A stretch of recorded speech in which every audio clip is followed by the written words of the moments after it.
Getting close to the end of the meditation. Allow yourself to come out, to emerge. I will ring the gong 3 times, so you can come out from your meditation.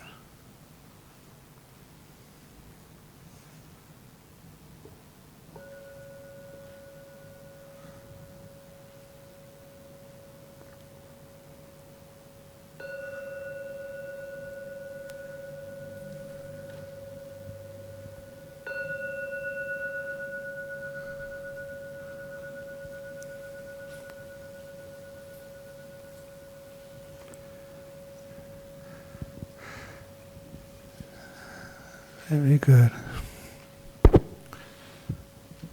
Oh, we did get the internet going, that's good.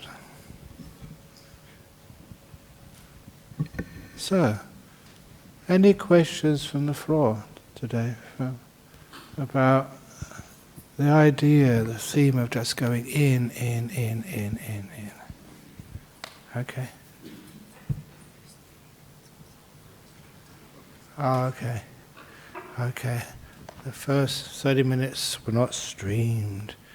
Never mind, we didn't actually enter the stream until 30 minutes afterwards. Anyway, from Germany, whenever I sit down to meditate, my thoughts go crazy. If I give them space rather than calming down, you have any suggestions for me? It's sometimes what you do before you sit down. In other words, often you take into your meditation practice just what happened beforehand. So just before you sit down, just don't have a strong cup of coffee.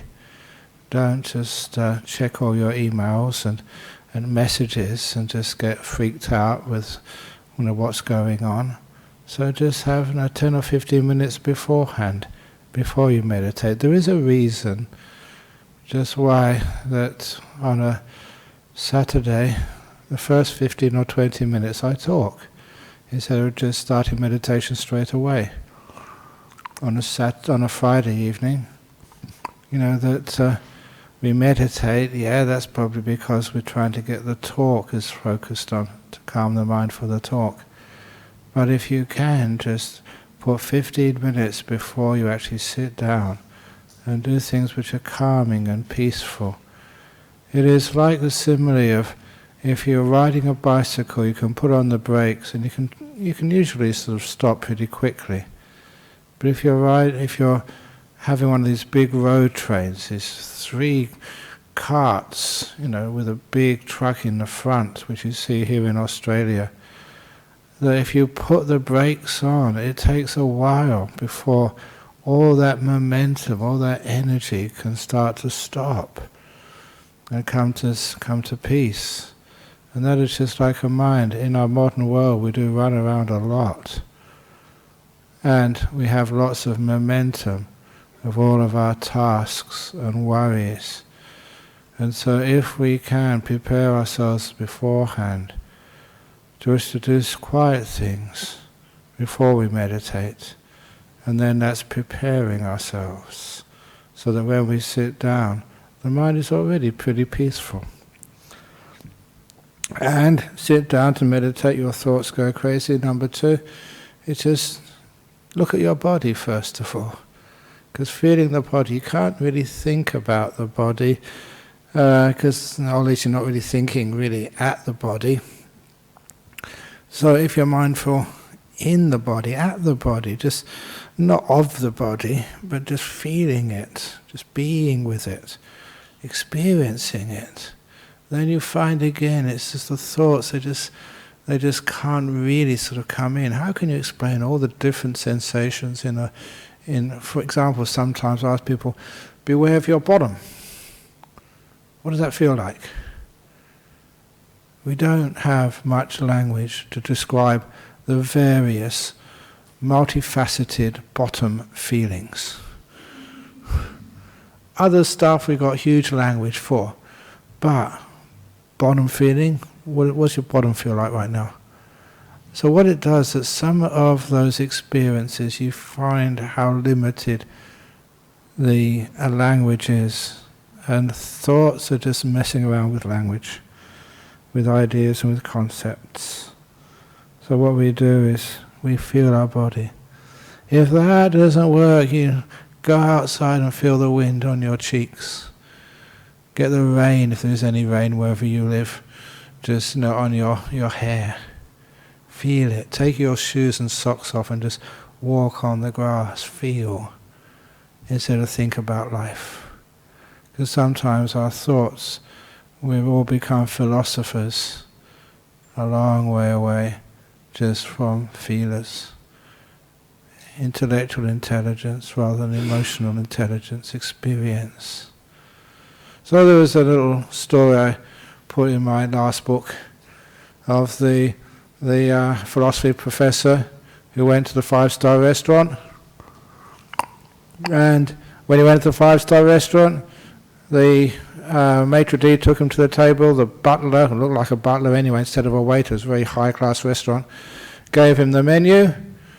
And the menu was just really, almost like a piece of calligraphy written on really thick parchment, not like McDonald's. It was a really beautiful menu. And so the professor said, "Thank you," and he ate the menu, paid his bill and left, still hungry. So I think you understand what that means. Eating the menu, the thoughts, it's not the food. So when thoughts go crazy, it's simply because you've given the thoughts way too much value, much too importance. And so you calm down little by little. And then when you've calmed down enough, beforehand or at the very beginning of the meditation, look at your body, relax that. You can't name the body. Go to the present moment, put down the past and the future.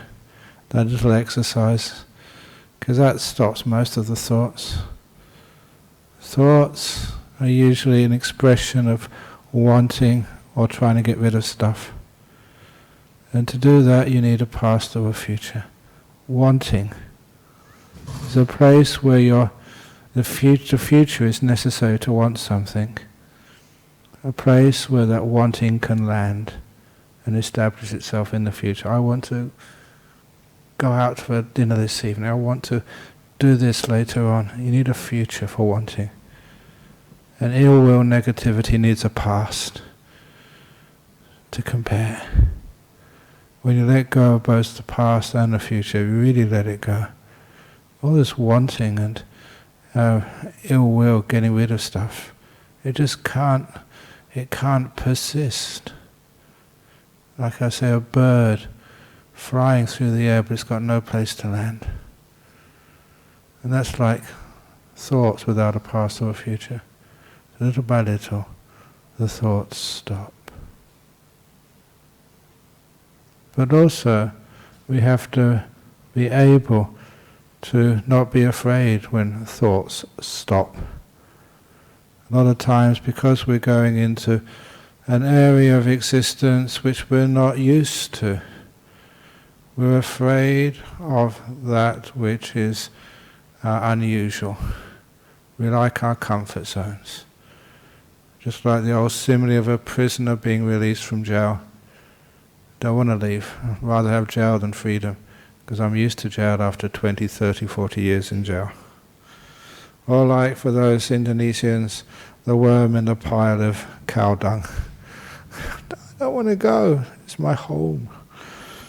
Anyway, that's how to calm down. Letting go of the thoughts. But don't rush it. It takes time. And then after a while we don't think about thoughts. We just let them go. I often notice in meditation when going deeper that I start feeling afraid. I never read this, but I just said it beforehand. I often notice in meditation when going deeper that I start feeling afraid because of going to places unknown. Do you have any suggestions for me to get past this? Yeah, of course, what happens? It's unknown places, but you feel freedom. So feel the sense that this feels peaceful, this feels good. And as the monks who meditated for years say, yeah, go for it, this is great, be free. But sometimes it's hard, so using the prison simile, when a person's been in jail for a long, long time, you don't just say, okay, you're out of here, and just kick them out. You give them like day release, and then maybe weekend release, and then like halfway houses. So they're half in, how they've got to get used to a new lifestyle. And eventually, hopefully, that when they get accustomed slowly to the new situation, or like astronauts who come back from the space station, it takes them a while to rehabilitate just life back on Earth. So this is like when you go to places unknown, you go in there, be courageous, and then after a little while they're perfectly safe. That's my job, to convince you that this is wonderful places to go, peaceful, still, totally safe, and you come out afterwards and you're so good and so energized and happy. Yeah, it's weird, but life.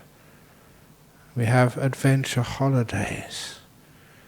Go to places unknown, Kakadu, go up to the Himalayas, to the Everest base camp, go up the Amazon, go, to take in tourists if you're really wealthy and a bit dumb, I shouldn't say that, but go up into outer space with SpaceX tourism, or whatever it's called. Yeah, but it can be scary. People go bungee jumping. They go, what else do they do, which is really scary? Go and watch movies like Alien. But, other people have been there, and they're fine. And afterwards you realize, well, why not? This is going to the greatest unexplored territory inside of you. Inside your body, inside your mind, inside of silence, inside of stillness. That is so cool. And if you don't get convinced, those people who have diseases, and you see them being cured, cancers vanishing, psoriasis disappearing. What was that other little girl that a few months ago, spine just straightening. All this amazing stuff which you see. And that gives you some encouragement. Yeah, this is an important thing for me to do. So this is why you get afraid, yeah, but it's much of life you're afraid, and you just go past that. But this is perfectly safe. So, any questions from the audience here? People from overseas get always the first choice, which was one reason why that one day people were sitting here and they thought, I never get a chance to ask a question. So you know what they did? They texted on here from their seat. And I think it was they put on Mohammed from Saudi Arabia or something. And of course, whoever chooses the questions, they've gone straight on the top. They just made it up. But my goodness, their question got answered first. So any questions from anybody here? Okay. Sometimes you say all these meditations about just making your mind peaceful, relaxing, being mindful, but sometimes, come on, let's get into the real stuff. The deep stuff, nimittas. Yeah. They blow your mind. And just don't be afraid. Bliss. Real strong, energized, pure bliss, ecstasy. Not the stuff you get from a pill, but the real stuff. Whoa, this is good. And also just the energies of your mind, the clarity, the power, the awakeness of it.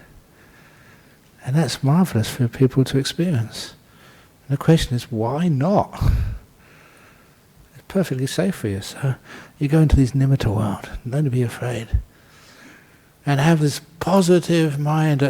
I don't know, people always see the faults in things, see the dangers in stuff. What about seeing the positives in it instead?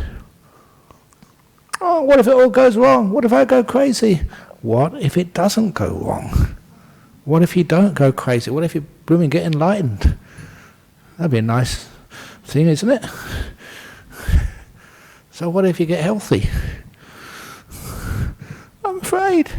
But that negativity, which you see so much in our modern world, always seeing the faults in things, the faults in yourself, that means when you get these nimittas coming up, these lights in the mind, we always doubt them. We're negative towards them. It can't be me. I can't do this. Not me.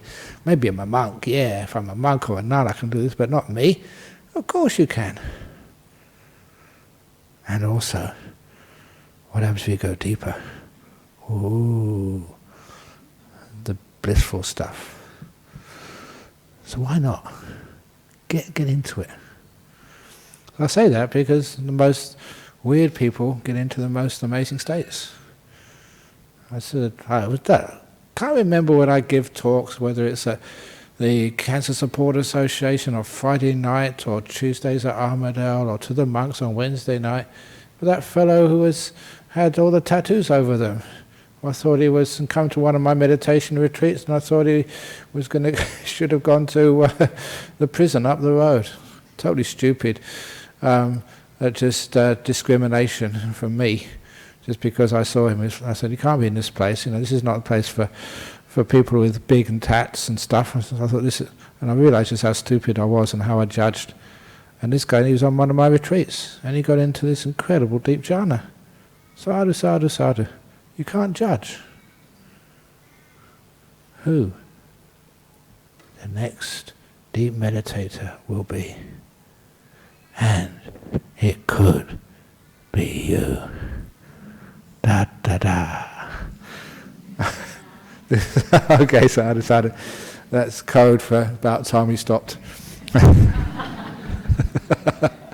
Okay, so now we could just pay respect to Buddha Dhamma Sangha, just bow 3 times, and then you can come up and ask your questions, whatever.